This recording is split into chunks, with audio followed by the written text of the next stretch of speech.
Olá, pessoal, bom dia! Pós-treino, mais um dia do nosso Psicologia Financeira. Tá acabando, hein? Capítulo 18 hoje. Oh, glória! Ontem à noite adiantei, li um pouco e agora vamos atualizar. Já vão pegando um cafezinho, aguinha. Tudo bem com vocês?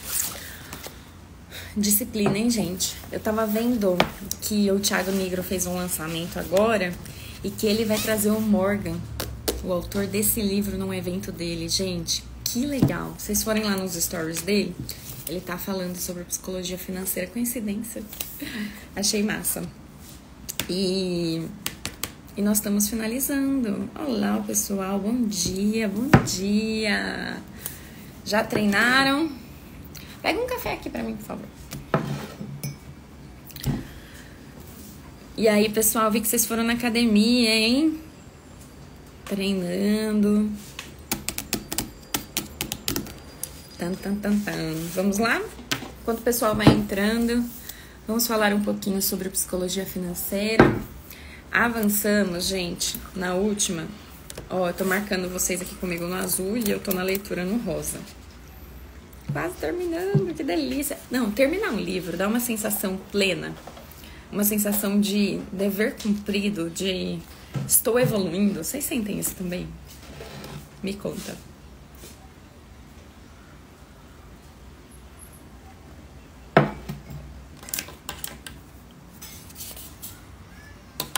Gente, vamos lá então, enquanto vocês vão preparando aí.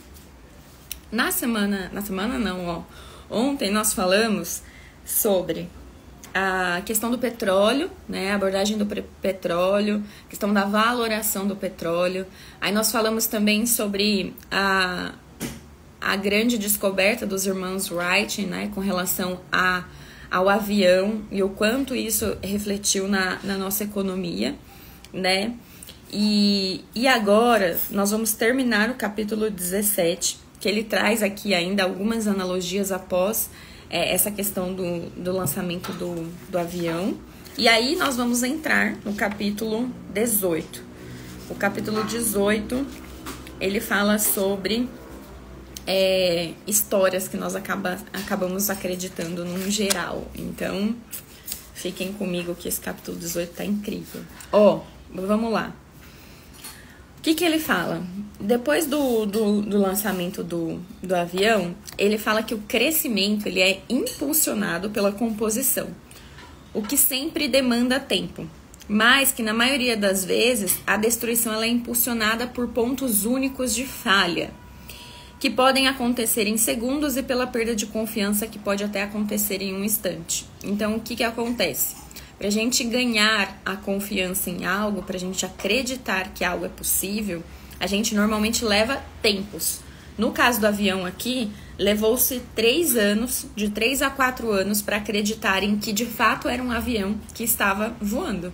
Eles acreditavam que não era um avião, que era um jogo de truque, então demorou.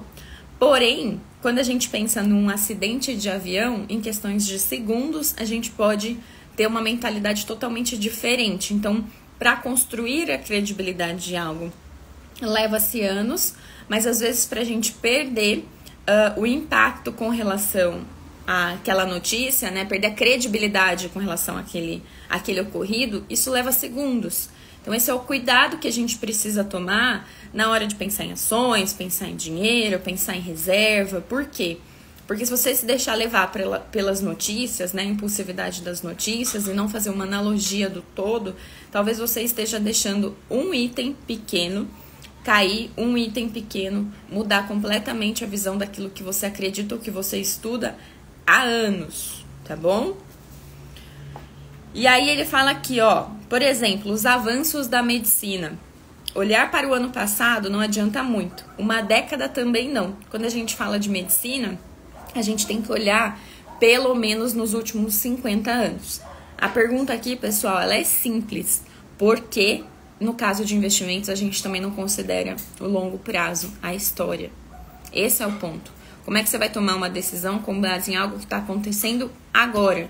Num determinado momento, aconteceu de forma pontual. É isso que ele está trazendo aqui, tá? Uma queda de 70% nas mortes por doenças cardíacas é suficiente para economizar cerca de 500 mil de vidas por ano nos Estados Unidos. E aí ele traz um exemplo muito interessante. Por quê? Se a gente pegasse um furacão Katrina e ele acontecesse 5 vezes todas as semanas, 5 vezes por semana, todas as semanas, ainda assim a gente teria um número menor do que a quantidade de pessoas que morrem por doenças cardíacas. Porém, olha o impacto dessa notícia. Se ao invés de avaliarmos como doença, a gente considerasse isso como uma catástrofe, que é um furacão Katrina. Então, olha o impacto que geraria. Só que se a gente for analisar friamente, né, os números são menores. Então, depende com o que você está comparando, entendeu? Aí ele fala assim, ó, o mesmo se aplica a negócios, em que são necessários anos para que a importância de um produto ou uma empresa seja percebida, mas nos quais a falência podem acontecer do dia para a noite. Faz sentido, gente? Achei muito legal essa analogia com as doenças cardíacas.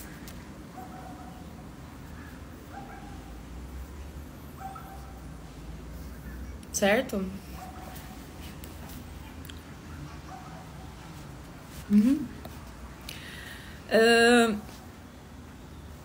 Aí ele fala assim, ó, e nas carreiras em que uma reputação precisa de uma vida inteira para ser construída e apenas um e-mail para ser destruído? Já parou para pensar nisso, gente? Te leva um tempão para construir uma carreira, 14, 15, 20 anos, e muitas vezes uma falha, um único erro, você pode perder a sua reputação. Então, por que ele traz essas analogias? Para você tomar consciência com relação aos investimentos. Ao investir, você deve identificar o preço do sucesso, volatilidade, perda em meio a um demorado cenário de crescimento e estar disposto a pagá-lo. Esse é um grande diferencial, entendeu? Então, ele fala aqui, ó, em 2004, um físico, Stephen Hawking, tetraplégico e incapaz de falar desde os seus 21 anos, em decorrência de uma incurável doença do neurônio motor, ele foi entrevistado pelo New York Times. E aí, ele escreveu assim, ó, minhas expectativas foram reduzidas a 0. Antes disso, o entrevistador fez uma pergunta para ele, né? Você é sempre assim, tão alegre? Aí, olha o que o tetraplégico, ele respondeu. Minhas expectativas foram reduzidas a 0 quando eu tinha 21 anos. Desde então, tudo tem sido um bônus, respondeu ele. Esperar que as coisas sejam ótimas gera um cenário ideal que parece vazio. O pessimismo reduz as expectativas, reduzindo a distância entre os resultados possíveis e os resultados que lhe proporcionam satisfação. Então, tudo é uma questão de gestão de emoções, gestão de expectativa. Na semana passada, quando eu estava fazendo o curso, nós falamos muito sobre isso.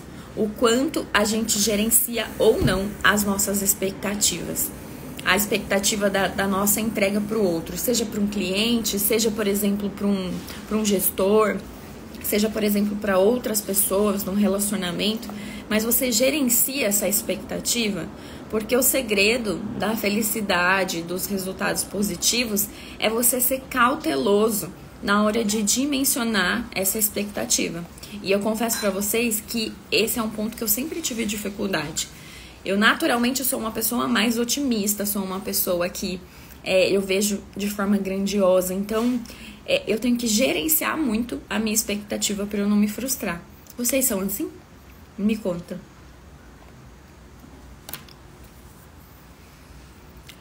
Ter a expectativa de que as coisas vão dar errado é a melhor forma de ficar positivamente surpreso quando elas não dão, do que quando elas não dão. O que, ironicamente, é algo que deveria nos deixar otimistas, né? Então, de fato, esse é o ponto. Gerencie as suas expectativas com relação aos seus investimentos, com relação ao que você está desenhando, ao que você está desejando. Esse é um ponto muito importante. E aí, pessoal, nós vamos entrar agora no capítulo 18. Vamos lá?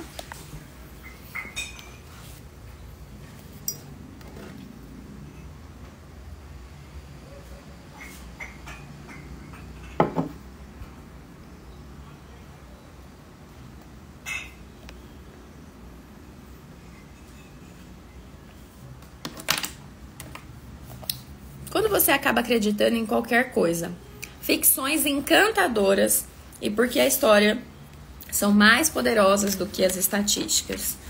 Ontem, pessoal, eu li esse capítulo e eu achei muito interessante. E eu vou fazer um resumo para vocês. Aqui ele fala pra gente avaliar como se um alienígena tivesse ido para Nova York em 2007, nas festas de 2007, Natal e Ano Novo. E depois se ele tivesse voltado em 2009. Em 2007 ele ia chegar lá, todo mundo feliz, todo mundo alegre, todo mundo comemorando, todo mundo com dinheiro no bolso. As pessoas se reproduzindo, né, montando família, montando toda a estrutura, aquela coisa maravilhosa.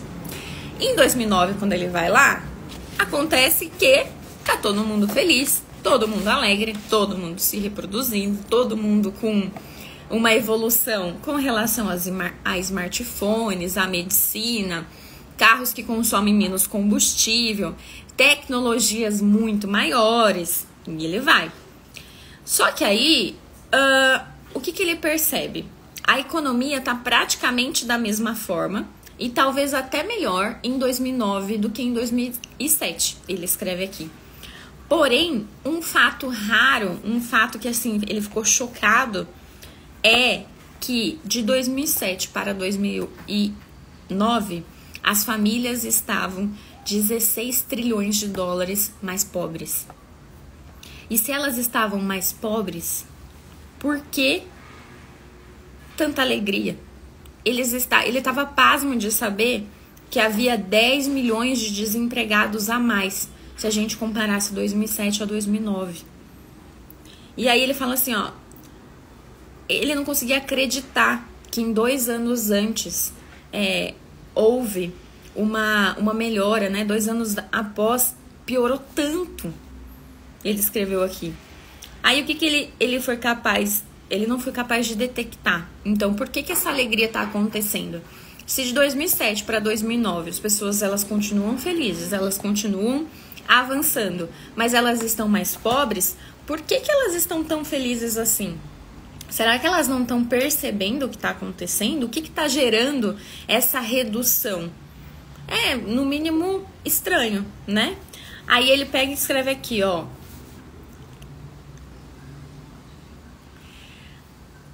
Um alienígena não foi capaz de ver as histórias que contamos a nós mesmos sobre a economia. O quanto a nossa narrativa influencia com relação à estabilidade do mercado e com relação aos resultados de um ano para outro. Em 2007, contávamos com uma história sobre a estabilidade dos preços das casas, sobre a prudência dos banqueiros, sobre a capacidade dos mercados financeiros de avaliar os riscos com precisão.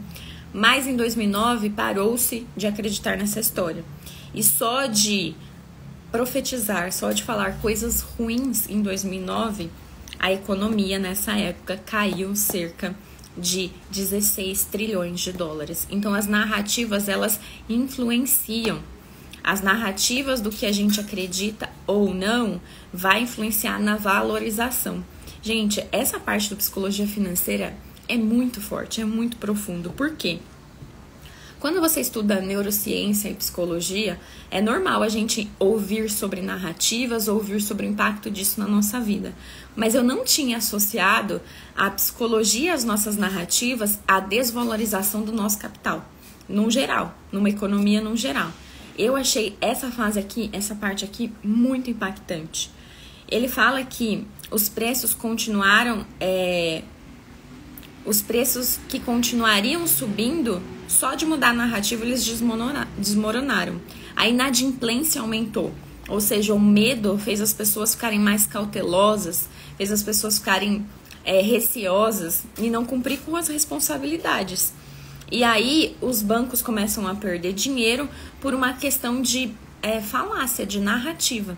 Então, quando o mercado está mais otimista, ele cresce. Quando o mercado está mais pessimista, de acordo com a sua narrativa, ele muda. E aí, o que ele traz aqui que eu achei muito interessante? É que a narrativa nem sempre está certa. A narrativa é com base naquilo que as pessoas estão falando e o que elas entendem. E esse é um ponto mais interessante de tudo aqui. Por quê? No final, a economia sofreu seu pior baque em 80 anos, de 2007 para 2009. E o que aconteceu? Não teve uma grande depressão, não teve guerra, não teve nada, mas teve a falácia de que o mercado estava pior, a narrativa que as coisas não estariam bem, que estariam decaindo e que por isso a desvalorização aconteceu. Eu achei isso surreal. Surreal. Aí ele fala assim, ó.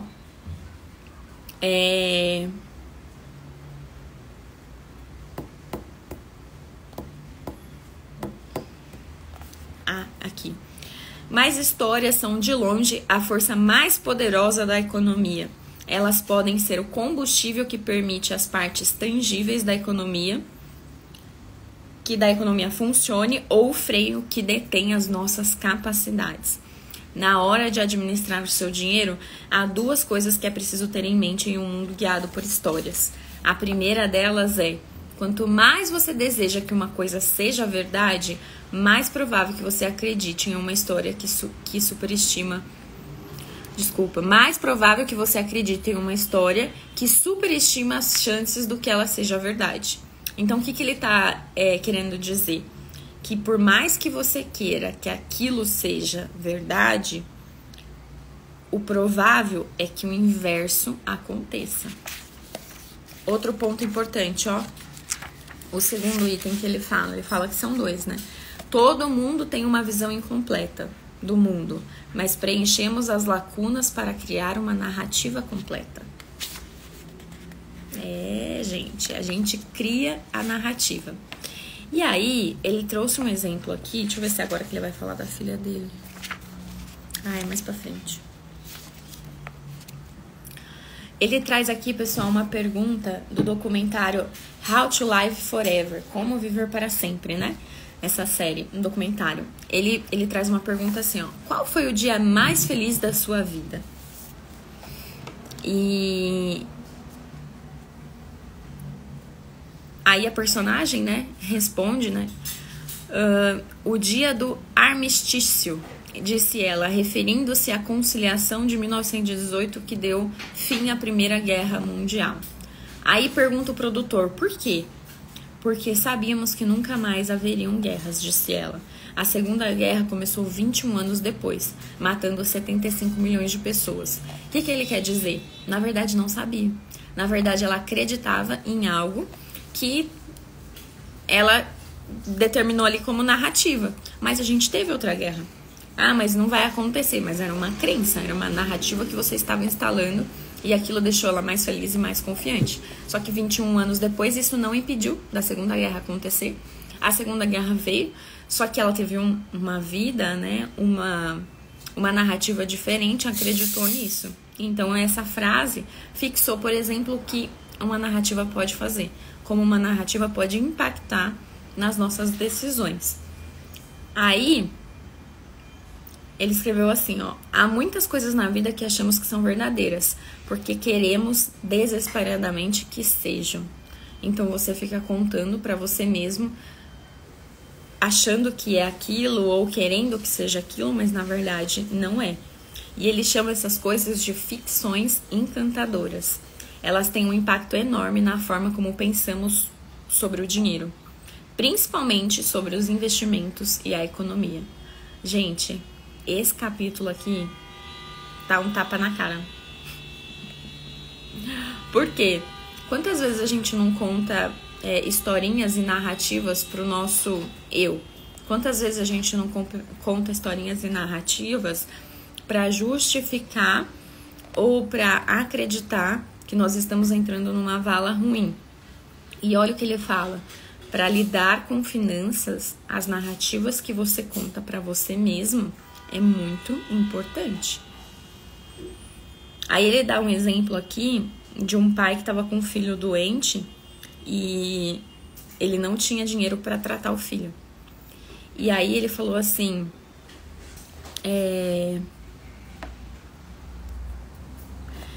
que ele não tinha remédio e que uma solução absurda que deram para ele era enfiar uma ponta de uma vara em chamas, ou seja, pegando fogo ali, no peito do filho para drenar a doença do seu corpo.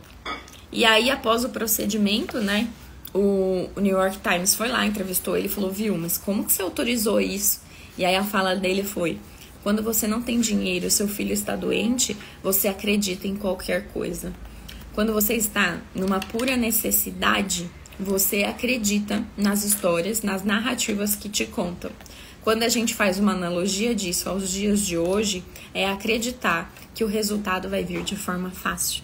Ele não vai. Se você estiver num momento desesperador, num momento de dificuldade, num momento que você precisa muito, a capacidade que você tem de acreditar, por exemplo, em coisas que são incoerentes, ela aumenta. Então chega alguém pra você e fala assim, olha, você vai conseguir fazer 10% ao mês. Ou você vai aprender uma técnica que do dia pra noite você vai fazer 100 mil. O desespero te faz acreditar nessas histórias. Então quando você está sem dinheiro, você acredita em qualquer coisa. E no caso, ele fez analogia aqui com a doença, por quê? Porque quando a gente está num cenário de doença e a gente não tem o dinheiro, a gente está num modo desesperador. Mas quando a gente está sem o dinheiro mesmo, com conta para pagar, com um monte de coisa, não dá aquele desespero.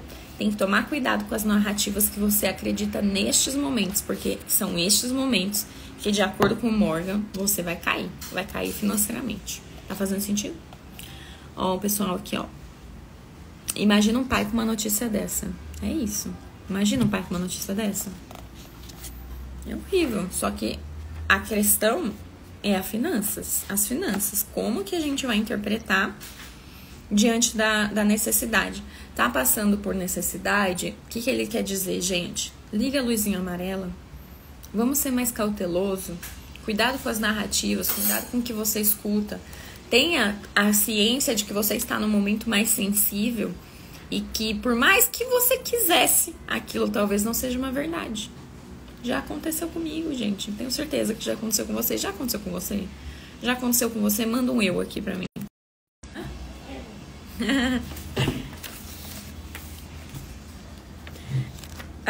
Aí ele fala, gente, sobre a grande peste de Londres, em 1722.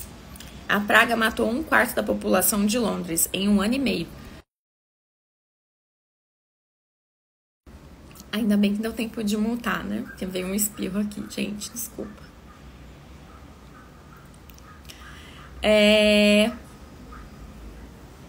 A praga matou 1/4 da população de Londres em 1 ano e meio. E aí você acaba acreditando em quase tudo que estavam sugerindo na época. Por quê? É o desespero. Mesma coisa o Covid. Toma ivermectina, toma isso, toma aquilo. Tava todo mundo tão desesperado que a gente saiu fazendo. Então, olha como as narrativas, elas implicam no momento de caos. No momento de, puro desespero. Então, imagina, se é assim com doença, imagina doença, um cenário grave. Mas imagina no momento de aperto financeiro, que você sabe que as pessoas que você mais ama precisam daquela condição. Você vai fazer qualquer coisa, né? Então, esse é o ponto que o Morgan trouxe, que eu achei muito interessante. E aí, pessoal, o que ele fala aqui, ó? Com relação às ações. Quando nós escolhemos as ações de forma coerente, você tem que saber que 1% tem 1% de chance de você ficar rico sem muito esforço. Olha o que o Morgan fala aqui no livro. Porém, a sua vida se transformaria por completo. Aí ele fala assim, não é uma loucura? Sim, mas quem sabe? Então, pela estatística, você vai fazer um combinado de ações.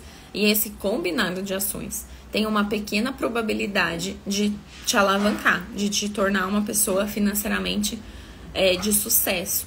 Porém, a constância e a estatística, você apostar ali em vários fatores, é o que vai fazer você ter um resultado positivo no longo prazo. Muitos acreditam que o que desejam ser verdade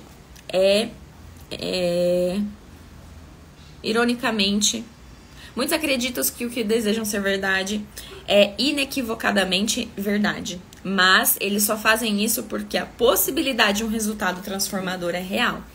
Então, pessoal, quando a gente aceita uma narrativa, ele fala aqui, de acordo com aquilo que a gente acredita ou de acordo com aquilo que a gente vai buscar, investir é um dos únicos campos que oferece oportunidades diárias de recompensas extraordinárias. Porque diante do todo, o que mais a gente faz que pode trazer essa possibilidade?